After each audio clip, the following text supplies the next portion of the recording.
If everyone is in debt, who are we owing? Every country in the world is drowning in debt. The United States owes over $38 trillion, the highest in its history. The European Union owes $14 trillion, Japan roughly $9 trillion. And strangely, even oil giant Saudi Arabia and export giant China are in debt. But this raises an interesting question. If we're all in debt, who gets the money? Here's where things get weird. Because debt isn't just a burden. Debt is the hidden backbone of today's world. Behind every war, every economic crisis, every boom cycle, this system lies in the shadows. And if you follow the trail of debt long enough, you reach a shocking truth. The world isn't in debt to anyone.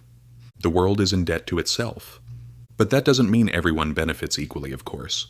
The beginning of it all. War. The idea of national debt didn't begin on Wall Street, as many assume. In 1694, England was at war with France, and the treasury was running out of gold. The king turned to merchants. "Give me money now, I'll return it with interest." In exchange, he guaranteed future tax revenues, and as a result, the Bank of England was founded. This was a turning point in history. The state could now spend money it didn't yet have. In return, investors received something valuable, the government's promise, meaning bonds. Those bonds could be traded, and that was the first seed of the modern financial system.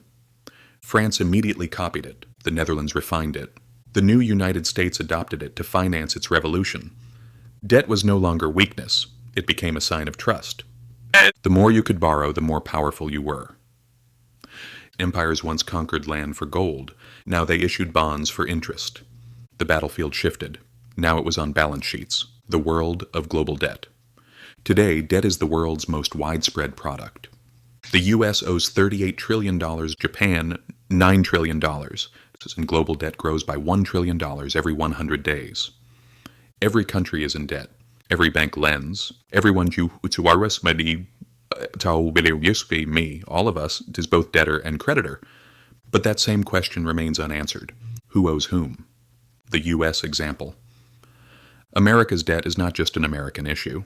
It's everyone's issue. Half of that $38 trillion is held by investors.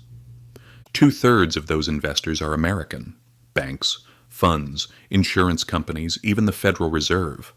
The remaining third belongs to foreigners, Japan, China, the UK, Luxembourg. So saying America owes China is true, but only for about 2% of the total debt. Most of the debt. America owes America. The Treasury issues bonds, banks buy them. The Federal Reserve buys them back, creates new money. People pay taxes, which go to interest payments, and those interest payments go back into retirement accounts. So the debt is real, but the loop is closed. America owes itself. And this system is not unique to America. Japan lends to the U.S. The U.S. lends to Europe through the IMF. Europe lends to developing nations through the World Bank. And they in turn put their money into Western bonds. A global I owe you, you owe me loop. Everyone trusts everyone else's promises, as long as no one loses confidence. The real power. Markets. But behind the scenes, the real power isn't governments. It's the markets. The giant funds, central banks, investment giants managing billions. They decide that which country will borrow easily, which will live on the edge of bankruptcy. Once confidence in a country disappears, its currency collapses, governments fall, economies crash. Democracy decides who governs. Markets decide who survives, creating money out of debt. Central banks don't just manage debt. They create money by creating debt. Every time they buy government bonds, new money enters the system. One person's debt becomes another person's wealth. Every dollar in circulation corresponds to a debt somewhere. There is no such thing as debt-free money. On every coin, every digital dollar, there's an invisible label. I owe someone. The system of trust. This system doesn't run on money. It runs on trust. As long as investors believe governments will pay interest, the machine keeps running. But what happens when trust fades? We saw it in Greece, Argentina, Sri Lanka. When debt couldn't be rolled over, the crisis exploded. The IMF came, but with harsh demands, higher taxes, lower wages, skyrocketing unemployment. And people learned the truth. Helpar really meant new debt.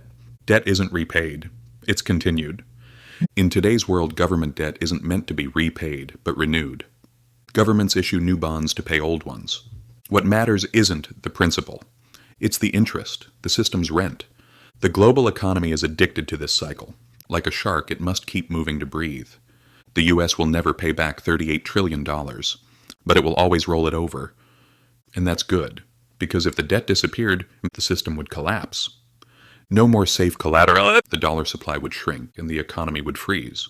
So governments keep issuing new debt, not randomly, but rhythmically. Debt is capitalism's heartbeat. The real secret. When politicians say we'll eliminate the debt, they're selling a fantasy.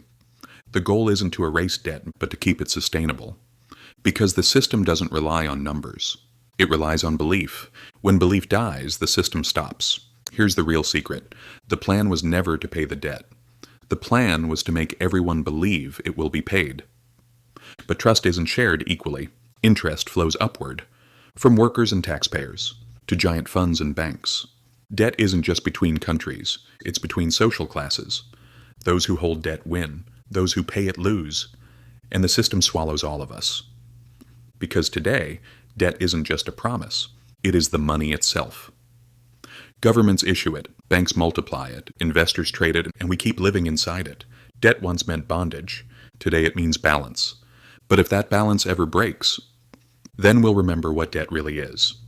A promise that can't be kept forever.